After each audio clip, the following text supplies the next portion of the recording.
તો નમસ્કાર મારા વાલા ખેડૂત મિત્રો, સ્વાગત છે ફરી એક વખત મારી યુટ્યુબ ચેનલ હાલાર ધબકારાની અંદર। ખેડૂત ભાઈઓ, અત્યારે જે ખેડૂતો મગફળીનું વાવેતર કરી રહ્યા છે તેના માટે આ વિડીયો ખાસ છે। તમારે જો મગફળીનું વાવેતર તમે ઓરવીને કરતા હો અથવા તો હવે વરસાદ થાય ત્યારે કરવાના હો તો ખાસ જે ખેડૂતોને મગફળી આ વર્ષે વાવવાના છે તેના માટે ખાસ છે વિડીયો। ખેડૂત ભાઈઓ, આ વિડીયો જોઈ અને ત્યારબાદ જ તમે મગફળીનું વાવેતર કરશો એવી મારી ખેડૂતોને મારી ખાસ ભલામણ છે।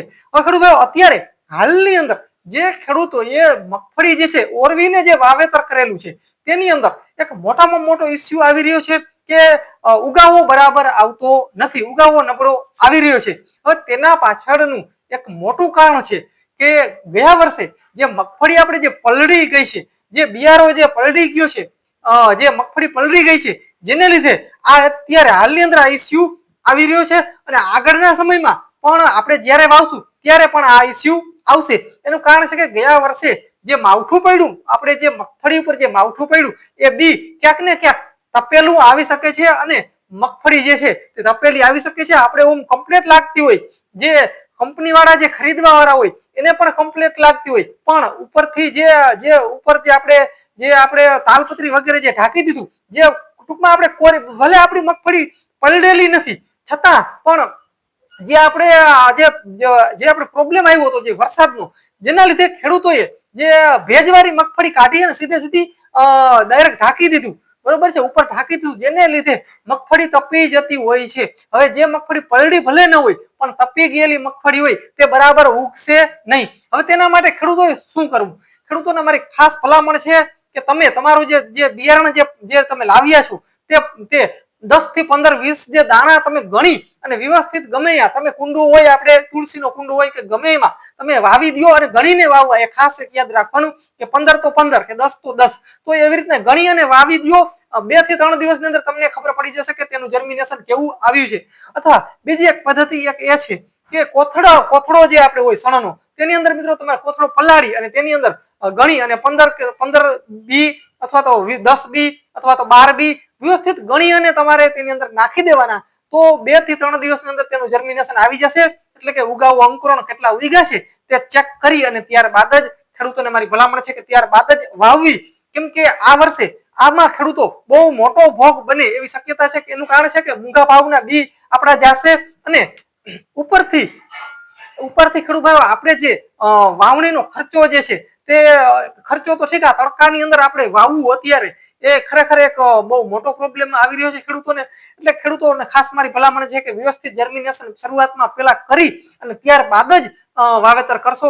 મિત્રો તમારે 10 કે 15 કે બી જે છે તે ગણી અને નાખવાના, ત્યારબાદ કેટલો ઉગાવો આવે છે 2 થી 3 બી કદાચ ના ઉગે ને તો એ ચાલે, પણ એ 50% કદાચ તમે દાખલા તરીકે 10 બી નાખ્યા અને 5 બી ન ઉગ્યા તો એ મગફળી વાવવા લાયક છે નહીં, એ મગફળી તમારે વાવવી નહીં। કેમ કે આમાં કેવું થશે કે જે તપેલું જે મગફળીનું બિયારણ આ વર્ષે વધારે આવવાની શક્યતા છે અને એ બિયારણની અંદર કદાચ ઉગી જાય છતાં પણ આગળના સમયમાં ઉતારો આવી શકે છે। મગફળી ઉગી ગયા પછી પણ તમે આગળના સમયમાં જોજો, વરસાદ થવા દો અને મગફળી ઉગવા દો, ઉગ્યા પછી પણ ઉતારો આવશે અને ઘણા બધા ખેડૂતોને આ વર્ષે મગફળી વાવ્યા પછી ઉગશે નહીં, આવા પ્રોબ્લેમ આવશે। એટલે ખેડૂતોને મારી ખાસ ભલામણ છે કે તમારે જર્મિનેશન વ્યવસ્થિત 2 થી 3 દિવસ તો તમારી પાસે બી અગાઉ આવી જ જશે અને તમે ડાયરેક્ટ કદાચ બી લઈને વાવવાના હો તો 2 થી જાળવી લેજો।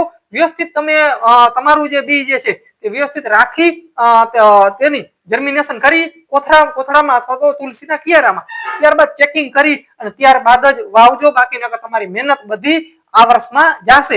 એટલે ખાસ ખેડૂતોને મારી ભલામણ છે કે આ વસ્તુ ખાસ ને ખાસ કરજો।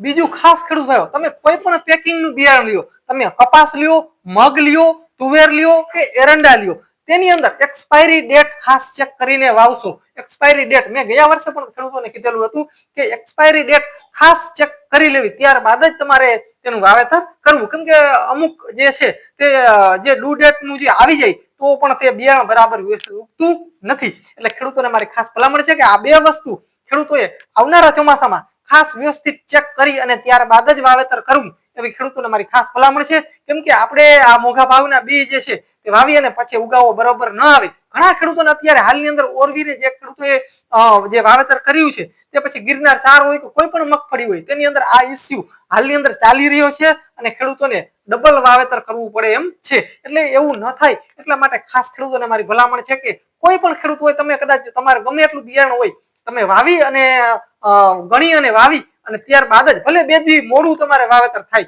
તો એનો કઈ વાંધો નહીં, પણ પછી વાવ્યા પછી 4 દી વાટ જોઈએ અને પછી ન થાય અને પછી ફરી વખત વાવવું એ ખેડૂતોને ખરેખર મુશ્કેલીમાં પડી રહ્યા છે. એટલે ખાસ ખેડૂતોને મારી ભલામણ છે કે આ વર્ષે ચેતજો અને આ વસ્તુ કરી અને ત્યારબાદ જ વાવેતર કરજો. બાકી જો આ વસ્તુ તમે કરશો નહીં ઘરે અને તમે ડાયરેક્ટ વાવી દેશો, એગ્રો વાળા ભલે તમને ગમે એમ કે 100% ઉગી જશે, 99% ઉગી જશે, પણ નહીં, ચેક કરી અને ત્યારબાદ જ વાવશો જેથી કરીને આપણે ખોટા ખર્ચામાં આવીએ નહીં. કેમ કે આપણે દર વર્ષે આવા જે ખોટા ખર્ચામાં ઘણી વખત ખેડૂતો ફસાઈ જતા હોય છે. હું ખુદ પણ એનો ભોગ બનેલો છું. એટલે ખાસ ખેડૂતોને મારી ભલામણ છે કે આ વસ્તુ કરી ત્યારબાદ જ વાવેતર કરવું. તો ખેડૂત ભાવ ખાસ ચેનલની અંદર નવા હો તો આપણી ચેનલ ખાસ સબસ્ક્રાઇબ કરી નાખજો અને ખેડૂત ભાઈઓ વિડીયોની અંદર તમે લાઈક આપશો, સાઈડમાં હાથનું નિશાન આવશે જે દબાવવાનું ભૂલશો નહીં. તો ખેડૂત ભાઈઓ બસ જય જવાન જય કિસાન મિત્રો, જય સિદ્ધનાથ મહાદેવર મિત્રો. ખાસ મિત્રો હલ મને હાલાર મિત્રો, મળી આવનારા વિડીયો સાથે. ત્યાં સુધી મારા વાલા ખેડૂત મિત્રો રજા આપશો.